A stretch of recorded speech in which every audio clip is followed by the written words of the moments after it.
हाँ भाई, तो पार्ट फर्स्ट में हमने अपने बहुत इम्पोर्टेंट क्वेश्चन जिसको हम मेल गैमेटोफाइट का डेवलपमेंट कह के चल रहे थे उसके बारे में हमने बात कर ली।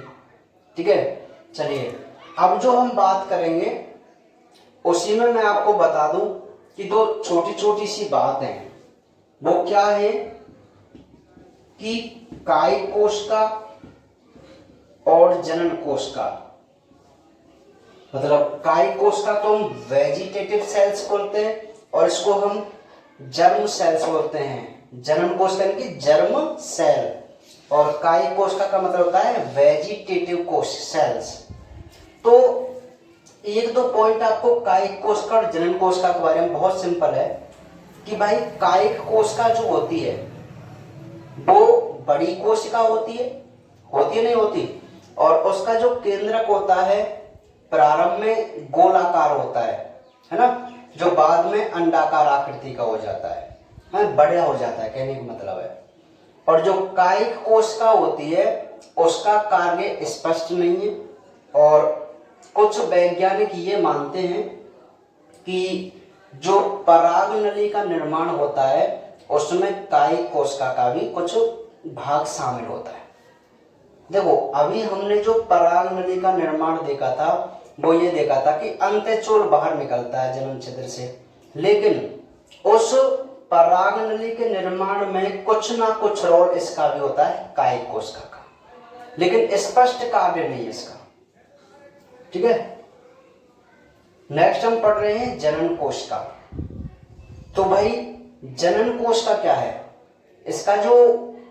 इसकी जो आकृति है वो लेंसाकार होती है, लेकिन बाद में ये तर्कोरूपी हो जाती है, जो हमने देखा था ना, तर्कोरूपी। और इसका जो कार्य होता है ना वो होता है नर युग्मकों का निर्माण।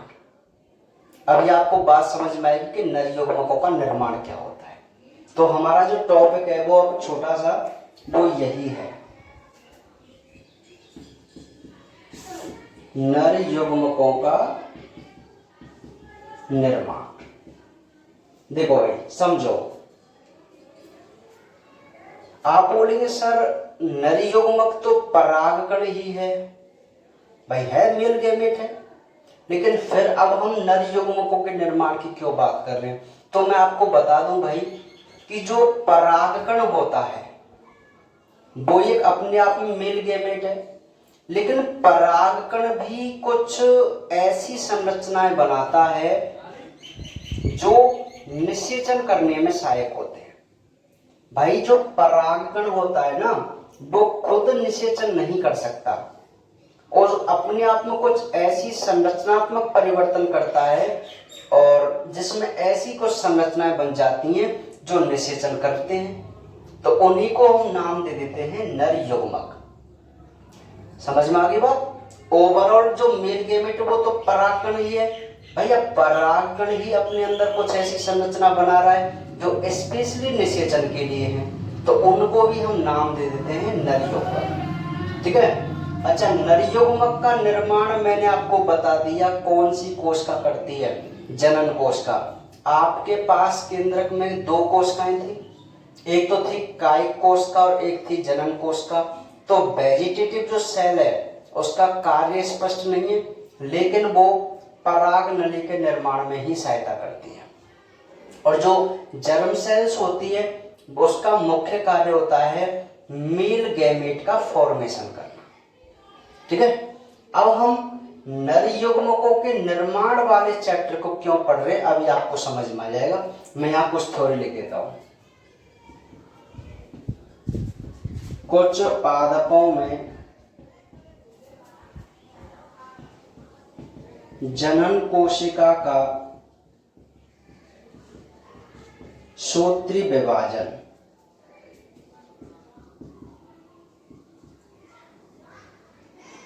परागण से पूर्व हो जाता है तथा नर युग्मक भी तथा नर युग्मक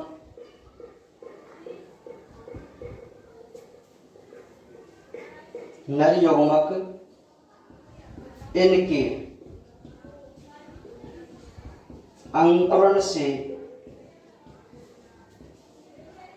पहले बन जाते हैं, अर्थात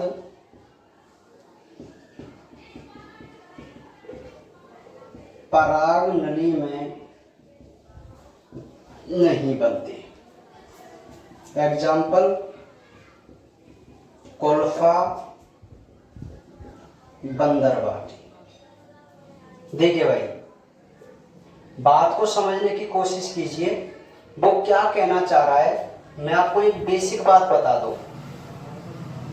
कि ये जो परागकण है, इस परागकण में कायिक और जनन कोशिका होती नहीं होती।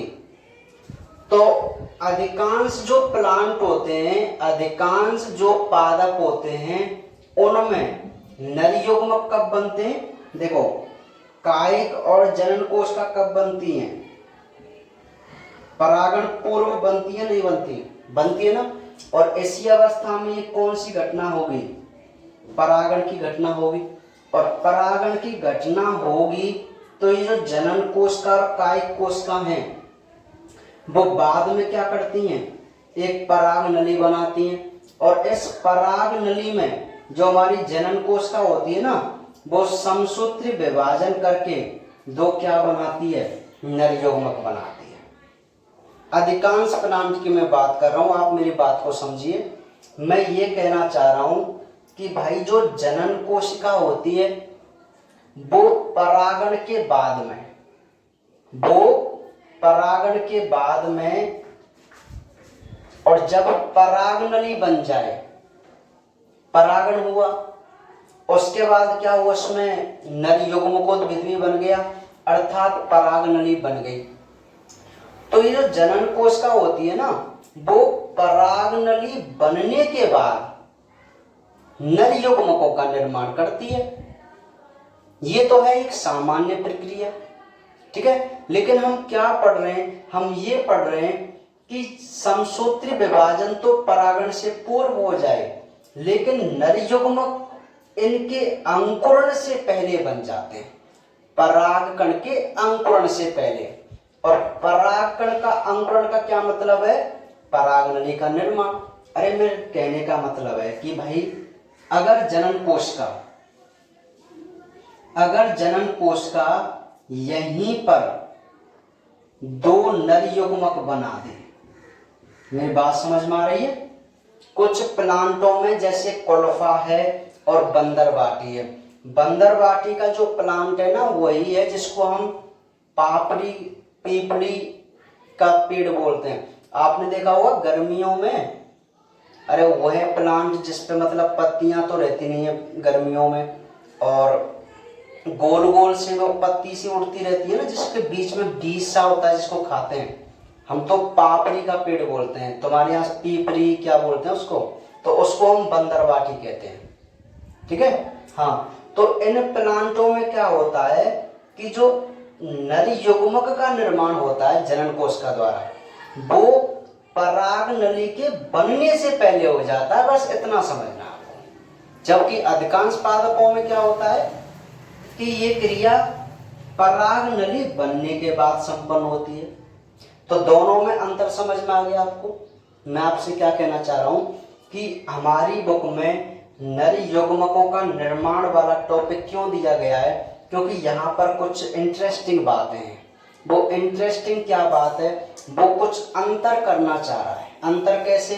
वो कह रहा है कि भाई अधिकांश प्लांटों में नर युग्मक जो बनते हैं जनन कोशिका से, वो पराग नली में बनते, लेकिन कुछ प्लांटों में जो नर युग्मक बनते हैं वो पराग नली बनने से पहले बन जाते हैं, ठीक है। तो दोनों में डिफरेंट है, बस आपको एग्जाम्पल याद रखना है, कोल्फा और बंदरबाटी। बात समझ में आ गई कि नहीं आ गई? ठीक है। तो यहां तक जो हमने पढ़ा है वो हमारा एक टॉपिक, जिसको हम नर युग्मकोद्भिद कहते हैं, वो कंप्लीट है। मेरी बात समझ में आ गई आपको? अब तक जो हमने पढ़ा है वो क्या पढ़ लिया है? नर युग्मकोद्भिद की संरचना और विकास पढ़ लिया। इस संरचना में हमने सबसे पहले जो स्टार्टिंग की थी वो पुंकेसर से की थी। किससे की थी? पुंकेसर से। पुंकेसर में जो हमने मुख्य शब्द देखा वो परागकोश देखा, एंथर देखा। अब परागकोश की हमने बात की तो सबसे पहले हमने इसका डेवलपमेंट देखा कि परागकोश का डेवलपमेंट कैसे होता है। डेवलपमेंट के बाद हमने इसकी क्या देखी? स्ट्रक्चर देखी। कौन की? परागकोश की। और जब परागकोश की स्ट्रक्चर देखी तो हम उसको लघु बीजाणुधानी भी कहते चले थे, है ना, स्ट्रक्चर को। इसकी स्ट्रक्चर देखने के बाद लघु बीजाणुधानी की हमको पता चला कि माइको स्पोरोजेनेसिस भी होता है इसमें, यानी कि लघु बीजाणु जनन होता है। भाई जब हम लघु बीजाणुधानी पढ़ लेंगे तो हमको पता चल जाएगा ना इसमें माइको स्पोरोजेनेसिस होगा, लघु बीजाणु जनन होगा। और लघु बीजाणु जनन वाले टॉपिक में हमने निर्माण कर लिया था पोलन ग्रेन का, पराकण का निर्माण। अब पराकण का निर्माण करने के बाद हमने इसकी क्या देखी? फिर स्ट्रक्चर देखी। और स्ट्रक्चर देखने के बाद हमने इसका क्या किया भैया? डेवलपमेंट करवाया। किसका? मेल गैमेटोफाइट का। क्योंकि डेवलपमेंट लिख दूंगा तो आप समझेंगे पोलन ग्रेन का डेवलपमेंट। तो ये हमारे जो टॉपिक हमने पढ़े हैं बिल्कुल क्रम से, ये हमारे किस में आते हैं? मेल गैमेटोफाइट के डेवलपमेंट में आते हैं। बात समझ में आई क्या? ठीक है, तो ये तो हुआ हमारा मेल गैमेटोफाइट, यानी मैं कहूं कि हमारा एक टॉपिक चैप्टर का कंप्लीट हो चुका है। चलिए अब हम नेक्स्ट बात करते हैं अपने फीमेल गैमेटोफाइट, जिसको हम मादा युग्मकोद्भिद कहते हैं। ठीक है, तो अब उसी की तरह चलेंगे। मैं आपको बता दूं कि मादा युग्मकोद्भिद जो होता है उसका जो दूसरा नाम है वो भ्रूण कोश होता है। क्या होता है? भ्रूण कोश। अच्छा, ये जो भ्रूण कोश है ये मादा युग्मकोद्भिद कहलाता है। अब हमें मादा पार्ट के बारे में पढ़ना है, तो हमारे पास पुष्प में कौन सा होता है? फीमेल पार्ट, अंडक। क्या होता है? अंडक। अरे मैंने आपको बताया था ना, स्त्री केसर होता है ना, जायंग। लेकिन जायंग क्या है?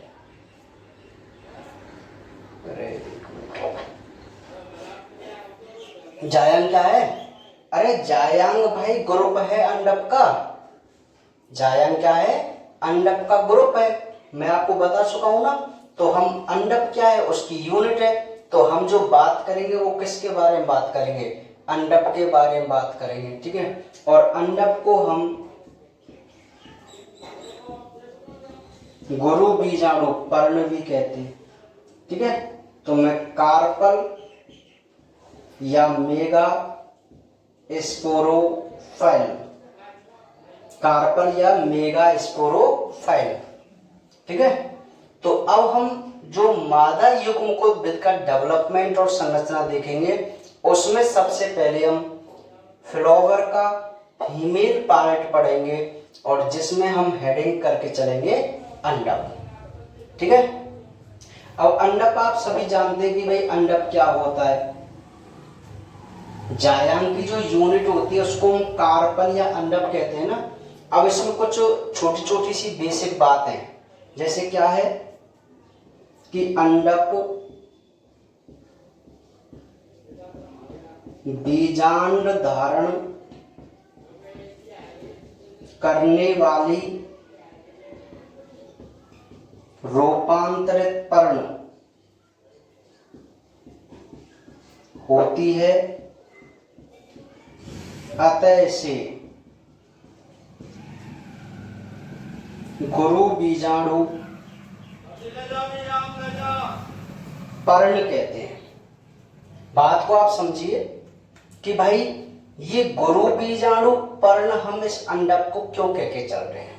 देखिए भाई, अच्छा आप मुझे एक बात बताओ कि जो फ्लावर है, पुष्प है, वो पत्तियों का रूपांतरण है। अरे प्लांट में पत्तियां ही पत्तियां होती है ना। तो क्या होता है कि अग्रभाग की जो पत्तियां होती हैं वो पुष्प में बदल जाती हैं, तो हम उसको बोल देते हैं रूपांतरित पत्तियां। अरे सिंपल सी बात है कि पुष्प एक प्रकार की रूपांतरित पत्ती होती है, ठीक है। अब ये कैसी पत्ती है भाई कि जो अंडक होता है, जो फीमेल पार्ट होता है, वो एक संरचना धारण करता है जिसको बीजांड कहते हैं। क्या कहते हैं? बीजांड कहते हैं। तो अंडक बीजांड धारण करने वाली एक रूपांतरित पर्ण है, अतः से हम गुरु बीजाणु पर्ण कहते हैं। क्योंकि जो बीजांड होता है उसको हम गुरु बीजाणु धानी कहते हैं। पराग कोश में जिस प्रकार लघु बीजाणु धानी थी जिसमें मेल गैमेट बने, उसी प्रकार यहाँ पे जो बीजांड होता है वो एक प्रकार का पराग कोश जैसा है और उसमें होती है गुरु बीजाणु धानी, ठीक है, या उसको बोलते हैं गुरु बीजाणु धानी। और इसी के अंदर फीमेल गैमेट बनते हैं, दोनों में समानता है, ठीक है। चलिए, तो ये बात आपको पता चल गया कि हम इसको गुरु बीजाणु पर्ण क्यों कह के चल रहे हैं। इसलिए कह के चल रहे हैं क्योंकि जो अंडक है वो बीजांड को धारण करती है। समझ में आ गई बात? चलिए,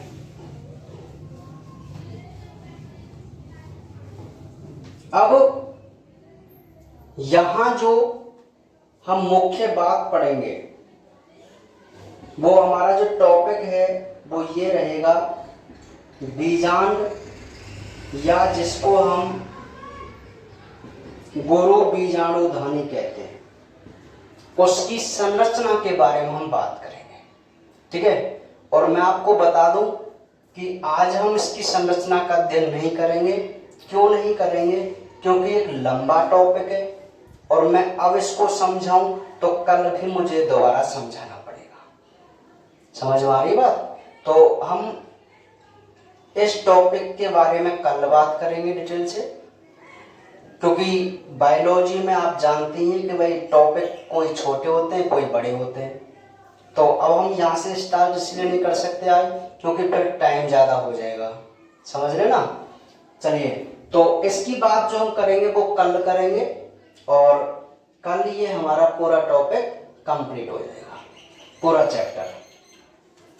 अब तब तक हम इसका कुछ रिवाइज कर लेते हैं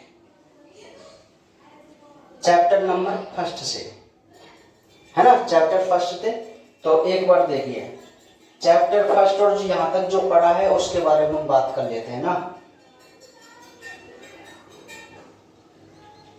चैप्टर जो फर्स्ट था उसमें हम पढ़ रहे थे जनन। जनन दो प्रकार का था, एक तो था अलैंगिक और एक था लैंगिक, था ना। अलैंगिक जनन हमने दो प्रकार का देखा, एक तो था अनिषेक बीजता और एक था कायिक जनन। याद है ना आपको? अनिषेक बीजता क्या है? जिसमें पौधे का प्रवर्धन तो बीज द्वारा हो लेकिन उस बीज के निर्माण में अर्धसूत्र विभाजन और युग्मक संजन नहीं हुए हों। अच्छा, ये जो कायिक जनन था वो दो प्रकार का था, एक तो था प्राकृतिक, एक था कृत्रिम, ठीक है। प्राकृतिक कायिक जनन में हमने देखो तनों द्वारा, जड़ों द्वारा, पत्तियों द्वारा और जननांगों द्वारा ये देखे थे। और कृत्रिम कायिक जनन में हमने तीन विधि देखी, एक तो कर्तन, एक दाब और एक रोपण।